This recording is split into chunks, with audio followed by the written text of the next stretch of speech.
Bonjour, la paracha de la semaine, c'est la paracha de Shmini, mais on rajoute la paracha de Para, dans Zotrukata Torah. Para Adouma, c'est la vache rousse.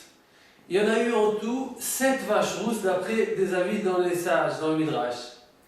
Depuis Moshe Rabbeinu. On brûlait la vache, et puis après, on prenait les cendres, et avec ces cendres-là, on mélangeait avec de l'eau, et on aspergeait sur celui qui était impur, de l'impureté d'un contact avec un mort, tout ce qui venait du mort. Quand Shlomo HaMelech, il a essayé de comprendre la raison de cette mitzvah, il a dit « j'ai cru atteindre la compréhension et elle est loin de moi ». Il n'a pas réussi à comprendre. Rashi dit que le monde entier, toutes les nations, se moquent d'Israël à propos de cette mitzvah, parce qu'elle n'a aucune logique.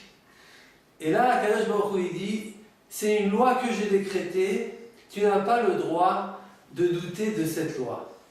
Ça veut dire quoi? Normalement, l'homme il est intéressé d'accomplir des choses quand il comprend, quand il a la logique de la chose, quand il peut expliquer à ceux qui ne comprennent pas, voilà pourquoi je fais. Mais quand on lui dit tu feras, mais tu ne comprends pas. Il faut le faire parce que c'est Hachem qui a dit. Ça, c'est dur à le faire. Ça demande un effort. Et des fois, un effort encore plus fort qu'un effort physique. C'est un effort psychologique. Comment les gens ne comprennent pas ce que je fais. Les gens me prennent pour un fou. Ça veut dire quoi d'asperger et d'enlever l'impureté? Et quand même, je le fais parce que c'est Hachem qui me l'a dit. Donc là, on voit que Hachem il apprécie l'effort de la part de la personne, même quand tout le monde ne comprenne pas, tout le monde se moque de lui. Dans la même paracha, c'est marqué Adam qui Amoud Baoel. Les sages nous expliquent, la Torah, elle se fixe pas, elle s'imprègne pas dans le cœur d'une personne, seulement s'il se donne la peine jusqu'à tel point de se donner jusqu'à aller mourir pour elle. Ça veut dire quoi cette phrase, ce verset de la Torah? Ça veut dire, on sait que la Torah, c'est la source de la vie.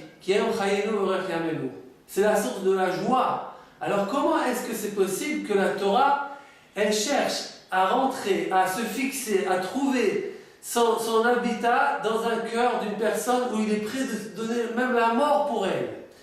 Mais c'est bien le contraire normalement, c'est la joie de la Torah. Alors l'explication, c'est qu'Akadosh Baruch Hu, il apprécie l'effort de la personne. Il apprécie quand l'homme il se donne la peine pour faire sa volonté.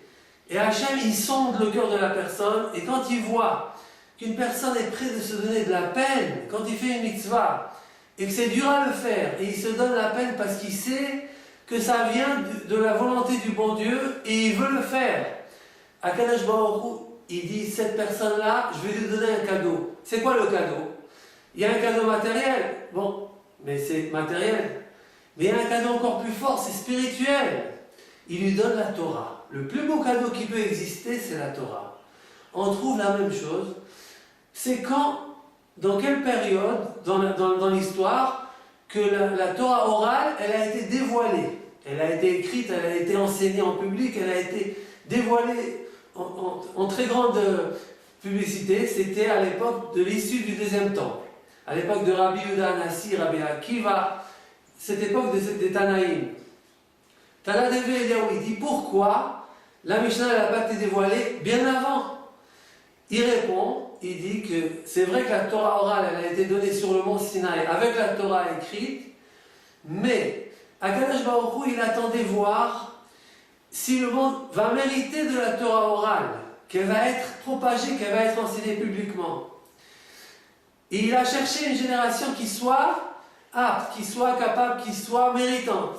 Il n'a pas trouvé une génération aussi méritante que la génération à l'issue du deuxième temple, qui était une génération qui ont accompli la Torah et les mitzvot avec peine, comme il n'y avait pas d'autres. Hachem il a dit, je vais leur donner à vous ce cadeau-là, le cadeau de la Torah orale. Encore une fois, quand Hachem il voit une personne qui se donne la peine pour accomplir la volonté d'Hachem, pour accomplir la Torah et les mitzvot, cette peine-là, elle ne va pas en vain, elle ne va pas pour rien. Hachem, il récompense. Comment il récompense? Lui seul le sait. Mais il nous a dit aussi qu'il va donner des cadeaux. Et c'est quoi les cadeaux? C'est justement, Hachem, il nous donne des niveaux spirituels encore plus forts. Il nous donne la Torah, il nous donne le Shabbat, il nous donne des qualités supérieures. Voilà comment on va se préparer pour ce Shabbat-là, pour arriver à se renforcer, même quand on a de la peine à le faire, en sachant que plus il y a de la peine, plus Akadosh Baruch Hu il apprécie, plus on a attendu à recevoir des cadeaux davantage. Shabbat Shalom.